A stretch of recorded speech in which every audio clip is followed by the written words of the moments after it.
میرے محترم دوستوں اور بزرگوں، دنیا کے اندر زندگی بسر کرنے کے طریقے دو ہیں۔ ایک طریقہ وہ ہے جو اللہ نے تجویز کر کے دیا، دوسرا طریقہ وہ ہے جو انسان خود تجویز کرے۔ انسان جو طریقہ خود تجویز کرے گا وہ صرف موجودہ زمانے کو سامنے رکھ کر تجویز کرے گا۔ موجودہ زمانے میں اسے جتنا نفع دکھائی دے گا اس کے باقی رکھنے کا فکر کرے گا، اور جتنا نقصان دکھائی دے گا اس کے دور کرنے کا فکر کرے گا۔ لیکن آئندہ جو زمانہ اس کے سامنے آتا جائے گا تو پھر اس کی رائے اور اس کی تدبیر اور اس کا طریقہ بدلتا چلا جائے گا۔ اس کے بعد پھر دوسرا زمانہ آئے گا تو پھر رائے اور طریقہ اس کا بدلتا چلا جائے گا، یہاں تک کہ آدمی کی موت آ جاوے تو موت آنے کے بعد حالات ختم نہیں ہوتے، بلکہ حالات کا انتظام کرنے کا کی جو طاقت تھی وہ ختم ہو جاتی ہے۔ عام طور سے یہ سمجھا جاتا ہے کہ موت آئی تو حالات ختم ہو گئے، خوشحال آدمی کی خوشحالی ختم ہو گئی اور بدحال آدمی کی بدحالی ختم ہو گئی، جو بیمار تھا اس کی بیماری ختم ہو گئی، جو بھوکا پیاسا تھا بھوک پیاس اس کی ختم ہو گئی، جو خوب کھاتا پیتا تھا تو خوب کھانا پینا ختم ہو گیا، عزت والے کی عزت ختم ہو گئی، ذلت والے کی ذلت ختم ہو گئی۔ اس لیے جب موت آتی ہے تو آدمی کی لاش کو قبر کے اندر دفن کر دیتے ہیں، تھوڑے دنوں کے بعد میں وہ مٹی بن جاتا ہے، آگے کچھ دکھائی نہیں دیتا۔ تو عام ذہن پوری دنیا کا یہ ہے کہ مر گئے تو ختم ہو گئی بات، حالات سارے ختم ہو گئے، جتنے بھی حالات اچھے یا برے ہیں وہ موت تک ہیں۔ لیکن ایسا نہیں ہے۔ ہمارا اور تمہارا پیدا کرنے والا خدا، جس نے اپنی قدرت سے تین اندھیریوں میں ماں کے پیٹ کے اندر اس انسان کو بنایا، جبکہ وہاں پر کوئی روشنی بھی نہیں تھی، ماں کا پیٹ تھا، بچے دانی تھی اور اس کے اندر ایک جھلی تھی، اس جھلی کے اندر لپٹا ہوا بچہ تھا، اور سارے اعضاء انسانی اللہ تعالیٰ نے بنائے۔ وہ بنانے والا اللہ وہ خود یہ بتا رہا ہے کہ موت کے بعد ایک لمبی چوڑی زندگی آنے والی ہے جو مرنے سے پہلے والے کو دکھائی نہیں دیتی، لیکن وہ یقیناً ایک زندگی آنے والی ہے۔ انسان کے اوپر 4 منزلیں آنے والی، 4 منزلیں ہیں۔ ایک منزل تو ہے ماں کے پیٹ کی، دوسری منزل ہے دنیا کے پیٹ کی، تیسری منزل ہے قبر کے پیٹ کی، اور چوتھی منزل ہے آخرت کی، اور وہ آخری منزل ہے۔ اس کے بعد پھر کوئی 5ویں منزل نہیں۔ آخرت میں جو مقام اس کے لیے راحت کا یا تکلیف کا طے ہو گیا تو وہ اسی مقام کے اندر رہے گا، اس کے بعد پھر کوئی 5ویں منزل اس کی نہیں ہے۔ یہ بات الگ ہے کہ کوئی ایمان والا اگر اپنی بدعمالیوں کی وجہ سے جہنم میں گیا تو جہنم کے اندر وہ پاک اور صاف ہو کر اور پھر وہ جنت میں چلا جائے گا۔ لیکن بغیر ایمان کا جو آدمی ہوگا، جس کے اندر ایمان نہیں ہوگا، جو کفر والا ہوگا اور شرک والا ہوگا، وہ جب جہنم میں جائے گا تو وہ اس کی آخری منزل ہوگی اور اس کے اندر سے وہ نکلے گا نہیں۔ یہ 4 منزلیں ہیں انسان پر۔ ماں کے پیٹ کی منزل میں تو انسان کی ذات بنی، اس کی آنکھ بنی، کان بنے، زبان بنی، ہاتھ پیر بنے، دل دماغ بنا، پھر اندر کی ساری چیزیں بنی۔ ماں کے پیٹ کے اندر تو انسان کی ذات بنی اور اس میں انسان کو ذرہ برابر اختیار نہیں تھا، لڑکا بننا یا لڑکی بننا، کالا بننا یا گورا بننا، خود انسان کو بننے والے کو بھی اختیار نہیں تھا اور اس کے ماں باپ کو بھی اس کا اختیار نہیں تھا۔ یہ بالکل ہمارے اختیار سے باہر مسئلہ اللہ جل جلالہ و منوالہ نے اس انسان کو ماں کے پیٹ کے اندر بنایا۔ اس کے بعد دوسری منزل ہے دنیا کی۔ دنیا کی جو منزل ہے، اس منزل میں اللہ نے اس انسان کو ہلکا سا اختیار مرحمت فرمایا، اور یہ اختیار عجیب و غریب چیز ہے۔ اللہ نے اس دنیا میں انسان کو ہلکا سا بھلے اور برے کا اختیار نصیب فرمایا۔ جیسے املی کا بیج بولے یا آم کی گٹھلی بولے، آم کی گٹھلی بوئے گا تو آم کا درخت تیار ہوگا، اور املی کا بیج اگر بوئے گا تو املی کا درخت تیار ہوگا۔ اسی طریقے سے یہ انسان یہاں پر بھلا کرے یا برا کرے، دونوں باتوں میں اختیار ہے۔ یہ ہاتھ اللہ نے دیے ہیں، جب تک روح انسان کے اندر موجود ہے تو اس ہاتھ پر آدمی کو اختیار ہے اس بات کا کہ اس سے سب کا خیرات دے، اس سے کسی رونے والے کو چپ کرے، کسی کے آنسو پوچھے، کسی کو روٹی کا ٹکڑا دے، اور اس بات کی بھی اللہ نے اسے طاقت دی ہے کہ اس ہاتھ سے کسی پر ظلم کرے، دونوں طاقتیں اللہ نے اس انسان کو دی ہیں، بھلے کی اور برے کی۔ دیکھو فرشتہ جو ہے وہ تو مجبور محض ہے، اس کو تو جتنا اللہ نے کہہ دیا وہی کرنا ہوگا، اس کے خلاف کرنے کی فرشتے میں طاقت نہیں۔ اسی طریقے سے آسمان ہے، زمین ہے، چاند ہے، سورج ہے، ستارے ہیں، یہ جتنی مخلوقات ہیں انسان کے علاوہ، یہ ساری مخلوقات مجبور محض ہے، اللہ کے امر کے تابع ہے۔ اگر ہوا کو اللہ حکم دے دے کہ معمول کے مطابق چلے تو ہوا معمول کے مطابق چلے گی، لوگوں کے کام بنتے رہیں گے، اور اگر ہوا کو اللہ حکم دے دے کہ وہ معمول سے اوپر ہو کر چلے تو اسی ہوا کا نام پھر طوفان بنتا ہے اور اس سے زندگیاں اجڑ جاتی ہیں۔ ایسے ہی پانی اللہ کے حکم کے تابع ہے، زمین اللہ کے حکم کے تابع ہے، اور آسمان بھی اللہ کے حکم کے تابع ہے۔ جو حکم ان چیزوں کو ملتا ہے یہ چیزیں وہی کرتی ہیں، اس کے خلاف کرنے کی ان میں طاقت نہیں رکھی۔ سورج اور چاند کی روش اللہ نے مقرر کر دی، اسی روش کے مطابق وہ چلتے ہیں، اس میں کوئی ان کے اختیار کو دخل نہیں، مجبور محض ہے۔ جون سے آسمان پر فرشتوں کو سجدے کا حکم ہوا وہ فرشتے سجدہ کرتے ہیں، ایک آسمان پر رکوع کرتے ہیں، ایک آسمان پر قیام ہے، ایک آسمان پر قعدہ ہے۔ ہزاروں سال سے جو حکم ملا وہ کر رہے ہیں، اس کے خلاف کرنے کی طاقت فرشتوں میں اللہ نے نہیں رکھی۔ لا یعصون اللہ ما امرہم ویفعلون ما یؤمرون، سجدہ کے لیے کہا وہ سجدہ ہی کرے گا، وہ فرشتہ پھر رکوع نہیں کرے گا، پھر اسے اگر رکوع کا حکم ہو جائے تو رکوع ہی کرے گا، پھر وہ سجدہ نہیں کرے گا، جو کہا جائے گا وہ کرے گا۔ لیکن انسان جو ہے وہ ایسا نہیں ہے، انسان کے اندر اللہ نے دونوں طاقتیں رکھی ہیں، فرما برداری کی بھی طاقت رکھی ہے اور نافرمانی کی بھی طاقت رکھی ہے۔ انسان فرشتوں جیسا نہیں کہ وہ جو کہا جائے وہی کرے، کیونکہ فرشتہ تو جو کہا جائے وہی کرے گا، اس کے خلاف کرنے کی طاقت نہیں، اور انسان کے اندر دونوں طاقتیں رکھی ہیں۔ فمنکم مومن ومنکم کافر، اس میں ایک طبقہ ایمان والا ہوگا، ایک طبقہ کفر والا ہوگا، ایک طبقہ فاسق ہوگا، ایک طبقہ مومن ہوگا، ایک طبقہ ماننے والا ہوگا، ایک طبقہ نہ ماننے والا ہوگا، اور اسی پر سارے حالات کا دار و مدار ہے، دنیا کے بھی اور آخرت کے بھی۔ جتنے اس دنیا کے اندر حالات آتے ہیں وہ حالات کے لانے والے تو ہے اللہ، عزت اور ذلت، کامیابی اور ناکامی، اطمینان اور پریشانی، خوف اور امن، بیماری اور تندرستی، موت اور حیات، طبیعت کے موافق حالات یا طبیعت کے خلاف حالات جو اس دنیا کے اندر آتے ہیں، اس حالات کے لانے والے تو ہے اللہ۔ اللہ کے ارادے سے وہ حالات آتے ہیں، جیسا اللہ ارادہ کرتے ہیں ویسے حالات آتے ہیں۔ بعض مرتبہ ذلت کا نقشہ ہوتا ہے لیکن اللہ کا ارادہ ہو جائے تو اسی میں عزت آ جاتی ہے۔ حضرت یوسف علیہ السلام کا سارا نقشہ ذلت کا تھا، دو مرتبہ ان کا بکنا اور زنا کی تہمت لگ کر جیل خانے کے اندر جانا، یہ ذلت کا نقشہ تھا، لیکن اللہ نے ارادہ عزت کا فرما لیا تو اپنی قدرت سے حضرت یوسف علیہ السلام کو ایسی عزت مل گئی کہ دنیا کے کروڑ آدمی ہزاروں سال کے بعد بھی ان کا احترام کرتے ہیں۔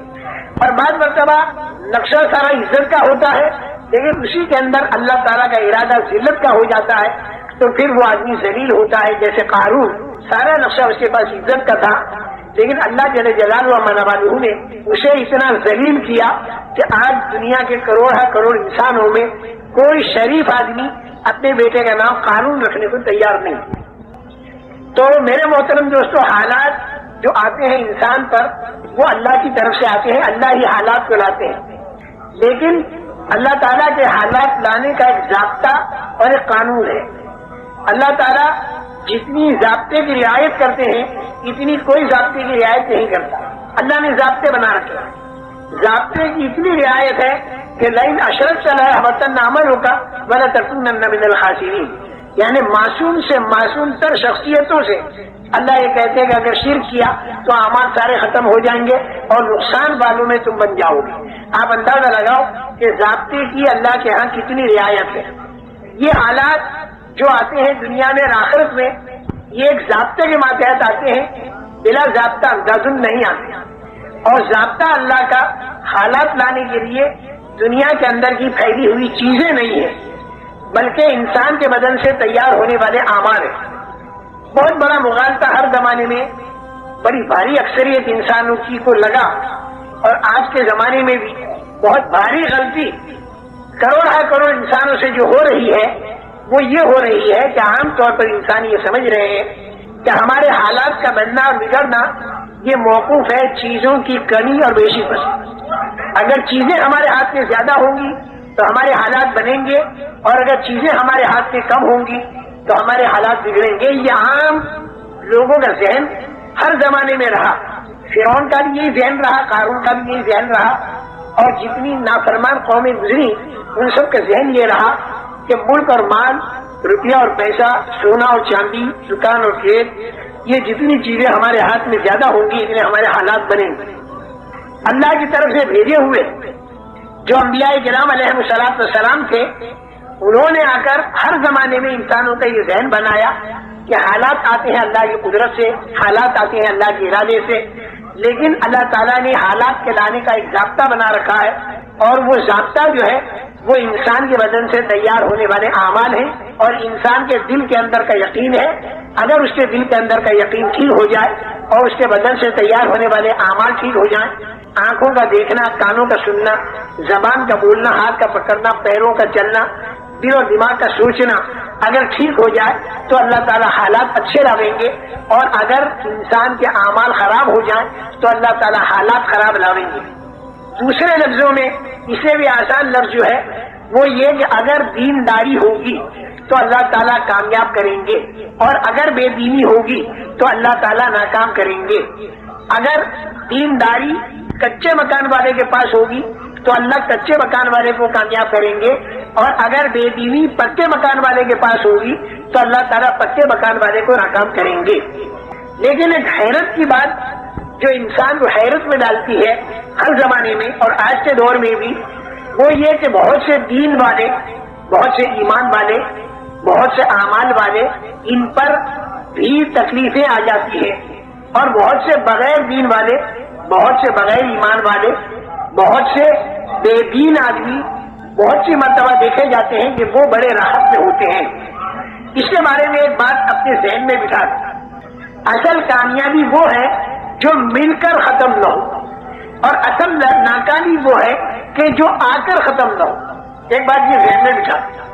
عام طور سے آدمی دیکھتا ہے کہ بے دین آدمی رشوت بھی لیتا ہے، جھوٹ بولتا ہے، دھوکہ دیتا ہے، غبن کرتا ہے، خیانت کرتا ہے، پیسہ اس کے پاس بہت ہے، کھانا، کپڑا، مکان، سواریاں بہت مزے کے اندر ہے، تو آدمی سمجھتا ہے دیکھو بے دین ہے لیکن پھر بھی کامیاب ہے. لیکن اللہ تعالیٰ اس کو ناکام کہتے ہیں، کیونکہ یہ جو کامیابی دکھائی دی جا رہی ہے یہ کامیابی موت پر ختم ہو جائے گی، اور بعض مرتبہ موت سے پہلے ختم ہو جاتی ہے، اور موت کے بعد پھر جو ناکامی شروع ہوگی تو وہ ناکامی بڑی لمبی ناکامی ہوگی، بڑی لمبی.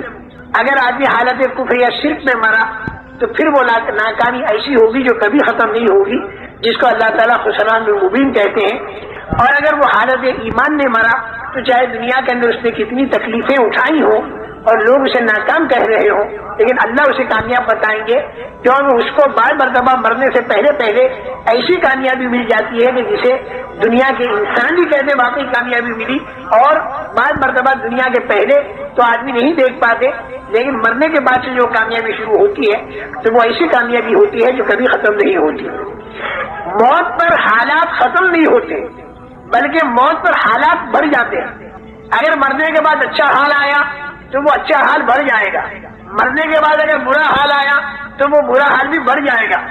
جیسے دنیا کے حالات ہیں ویسے نہیں رہیں گے. دنیا کا جیسا اچھا حال ہے، موت کے بعد اگر کسی کو اللہ نے اچھا حال دیا تو وہ دنیا جیسا اچھا حال نہیں ہوگا بلکہ وہ بڑا ہوا ہوگا. چھوٹے میں چھوٹی ادنا سے ادنا درجے کی جنت اگر اللہ نے کسی کو دے دی جو ایمان کے ذرے پر ملے گی تو وہ اتنی بڑی ہوگی کہ جس کے اندر جو پوری دنیا سے 10 گنا بڑی ہوگی، اور 70-72 اس میں ہوں گی بیویاں، اور 80,000 اس میں ہوں گے خدمت گزار، اور دودھ کی نہریں، پانی کی نہریں، شہد کی نہریں اور پاکیزہ شراب کی نہریں اس کے اندر چل رہی ہوں گی. سونے اور چاندی کی اینٹوں کے بنے ہوئے مکانات ہوں گے، ان کے جوڑنے کا گاڑا مشک کا ہوگا، اور جنت کی زمین کی مٹی زعفران کی ہوگی، اور پتھر اور کنکر ہیرے اور جواہرات کے ہوں گے، اور جو نعمت ملے گی وہاں پر کبھی چھینے گی نہیں. جنت میں جانے والا ہر آدمی جوان ہوگا، جوانی اس کی کبھی ختم نہیں ہوگی. مرد بھی اور عورتیں بھی 30-33 سال کی عمر کے ہو کر جنت میں جائیں گے، چاہے مرنے کے وقت میں عمر ان کی 90 سال کی ہوئی ہو، لیکن جنت میں جاتے ہوئے 30-33 سال کی عمر ہوگی، اور 50 کروڑ سال کے بعد اگر اس جنتی کو دیکھا جائے تو ویسا ہی جوان جاپان 30-33 سال کا ہوگا۔ جوانی ملی ختم نہیں ہوگی، اور زندگی ملی تو وہ بھی کبھی ختم نہیں ہوگی۔ موت کا وہاں پر ڈر نہیں، مکانات کے بوشیدہ ہونے کا ڈر نہیں، نہروں کے سوکھنے کا خطرہ نہیں۔ مرد ایک جگہ تکیہ لگائے بیٹھے ہوں گے مشہری پر، اور ان کی بیوی، اس مرد کی بیوی دوسرے کنارے پر تکیہ لگا کر بیٹھی ہوگی مشہری پر، اور سارا ایک عجیب و غریب منظر ہوگا۔ لا خوف علیہم ولا هم یحزنون، نہ تو آگے کا کوئی ڈر اور نہ پیچھے کا کوئی غم، نہ تو جوانی کے ختم ہونے کا غم، نہ زندگی کے ختم ہونے کا غم، کسی قسم کا کوئی ڈر بھی نہیں، کسی قسم کا کوئی غم بھی نہیں۔ تیز رفتار سواریاں، اگر دوسری جنتوں میں جانا ہوا اعلیٰ قسم کی تو وہاں پر بھی جانے کی اجازت ملے گی، اور ہفتے میں ایک مرتبہ کم سے کم اللہ تعالیٰ کی زیارت اور دیدار، یہ ایک اتنی بڑی نعمت ہوگی کہ جنت کی ساری نعمتیں اس کے سامنے ماند ہوں گی۔ اللہ کو اگر اس دنیا میں کسی نے نہ پہچانا اور اللہ کی معرفت اگر کسی کو نہ ملی تو زندگی اس کی بیکار گئی۔ اللہ کی معرفت جس کو مل جاتی ہے اور ایمان والا جو آدمی بن جاتا ہے تو پھر اللہ تعالیٰ کی زیارت وہاں پر ہوتی ہے، اور یہ ساری جنت کی نعمتوں میں اعلیٰ قسم کی نعمت ہوتی ہے۔ اللہ تعالیٰ اس کی ہمت افزائی فرماتے ہیں، دل جوئی فرماتے ہیں، یہ فرماتے ہیں کہ تجھے اور کچھ چاہیے، تو وہ یہ کہتا ہے کہ اللہ ہر لائن کی نعمتیں تو نے ہمیں دے دی، اب ہم تجھ سے اور کیا مانگیں؟ تو اللہ تعالیٰ یہ فرمائیں گے کہ ایک نعمت میں تمہیں اور دیتا ہوں، وہ یہ کہ میں تم سے راضی ہو گیا، میں تم سے ناراض نہیں ہونے کا۔ کیونکہ اللہ کا ناراض ہونا بہت بڑی مصیبت اور اللہ کا راضی ہونا بہت بڑی نعمت۔ سورہ فاتحہ میں یہی دو دعائیں مانگی جاتی ہے کہ انعمت علیہم والے راستے پر ہمیں چلانا اور مغضوب علیہم والے راستے پر مت چلانا۔ انعمت علیہم والے راستے پر ہمیں چلانا، مغضوب علیہم والے راستے پر ہمیں مت چلانا۔ انعمت علیہم والا راستہ وہ ہے کہ جو اللہ کی رضامندی پر پورا ہوتا ہے، اور مغضوب علیہم والا راستہ وہ ہے جو اللہ کے غضب اور اللہ کی ناراضگی پر پورا ہوتا ہے۔ تو میں نے یہ عرض کیا میرے محترم دوستو کہ وہاں مرنے کے بعد جو اچھے حالات آئیں گے تو وہ بہت زیادہ اچھے ہوں گے، اور اگر خدا نہ خواستہ اگر برے حالات آئے تو وہ برے حالات بھی بہت ہی برے ہوں گے۔ جیسے دنیا کے ہیں ویسے نہیں، دنیا کے اندر کسی کو سزا ہوتی ہے اگر تو وہ 5.25 فیٹ کے بدن کو ہوتی ہے، لیکن جہنم کے اندر اگر سزا ہوگی تو وہ بدن اتنا بڑا بنا دیا جائے گا کہ ایک دھار احد کے پہاڑ کے برابر، اور کھال اتنی موٹی کہ 3 رات تک چلو تب جا کے اس کی کھال پوری ہو، اتنا بڑا بدن بنا کر سانپ اونٹ کے برابر اور بچھو خچر کے برابر ایک مرتبہ کاٹے تو 40 سال تک تکلیف باقی رہے۔ اللہ تعالیٰ حفاظت فرمائے۔ اور آدمی پریشان، چاروں طرف سے فرشتوں کا ہتھوڑوں سے مارنا، آگ کا جلانا، اندھیرے کا ستانا، اس آگ میں اندھیرا، اور سانپوں اور بچھوؤں کا کاٹنا، بھوک اور پیاس کا ستانا، اور آدمی پریشان حال، بھاگنا چاہے گا تو دروازے بند ملیں گے، بڑے بڑے فرشتوں کے پہرے ملیں گے، اور فرشتوں سے کہے گا کہ تم ہماری کچھ مدد کرو تو فرشتے مختلف لائن کے جواب دیں گے۔ فرشتے کہیں گے الم یاتکم نذیر، کیا تمہارے پاس کوئی سمجھانے والا نہیں آیا تھا، چونکانے والا نہیں آیا تھا دنیا کے اندر؟ قالوا بلا قد جاءنا نذیر فكذبنا وقلنا ما نزل الله من شيء ان انتم الا في ضلال كبير وقالوا لو كنا نسمع او نعقل ما كنا في اصحاب السعير فاعترفوا بذنبهم فسحقا لاصحاب السعير۔ وہ کہیں گے بے شک ہم کو سمجھانے والے آئے تھے، قد جاءنا نذیر، تو ہم نے ان کو جھوٹا سمجھا، ہم یہ سمجھے کہ جنت اور دوزخ یہ خیالی چیز ہے، کچھ بھی نہیں، دل بہلانے کی یا صرف دھمکانے کی ایک چیز ہے۔ ہم کو یہ نہیں معلوم تھا کہ یہ واقعہ ہوگا اور ایسا ہوگا۔ کاش کہ اس دن اگر ہم مان لیتے اور سن لیتے، سمجھ لیتے، تو آج ہم یہاں پر جہنم کے اندر نہ ہوتے، اپنے گناہوں کا وہ اعتراف اور اقرار کریں گے۔ لیکن یہ اعتراف اقرار کرنا وہاں ان کے کام نہیں آئے گا۔ بہت بڑا داروغہ ہو گئے فرشتہ، اس سے کہیں گے کہ تو اللہ سے یہ دعا کر ونادوا یا مالک لیقضی علینا ربک قال انکم ماکثون. داروغے کا نام ہوگا مالک. اے مالک تو اللہ سے کہہ دے کہ ہم کو وہ ختم کر دے بالکل. تو وہ جواب دے گا کہ بالکل ایسا نہیں ہوگا, اب تمہیں یہیں پر رہنا ہوگا. الگ الگ جواب. شیطان سے کہیں گے تیری بات ہم نے مانی اور ہم یہاں پر آئے, تو ہمارا ساتھ دے. وہ کہے گا فلا تلومونی ولوموا انفسکم ما انا بمصرخکم وما انتم بمصرخی. نہ تو میں تمہاری مدد کر سکتا ہوں نہ تم میری مدد کر سکتے ہو. میں نے تمہیں غلط بات کہی, تم نے کیوں مانی؟ اللہ تم سے صحیح کہہ رہا تو اس کی کیوں نہیں مانی؟ یہ شیطان کا جواب ہوگا. چاروں طرف سے مایوس ہو گئے. پھر دیکھیں گے کہ بڑے بڑے جو چودھری اور بڑے بڑے ذمہ دار دنیا کے اندر جب کوئی بات پیش آتی تھی تو ان بڑوں بڑوں کے پاس جاتے تھے اور ان سے کہتے تھے کہ بھائی ہم ایک پریشانی میں ہیں تو ہماری پریشانی کو دور کرو. تو ان بڑوں بڑوں کے پاس بڑے لیڈر, بڑے نیتا, بڑے چودھری, بڑے سردار ان کے پاس جائیں گے اور کہیں گے ہم ایک پریشانی میں ہیں, چاروں طرف سے ہم کو سانپ کاٹتے ہیں, فرشتے مارتے ہیں, آگ جلاتی ہے, ہم بھاگ نہیں سکتے, فرشتے ذرا بھی ہم پر رحم نہیں کرتے, شیطان ہمارا ساتھ نہیں دیتا, تم ہمارے بڑے ہو, تم ہمارے لیے کوئی راستہ سوچو. تو وہ کہیں گے اس صبر الذین اتبعوا, وہ لوگ کہیں گے کہ ہم کچھ نہیں کر سکتے, ہم بری ذمہ, ہم کچھ نہیں کر سکتے.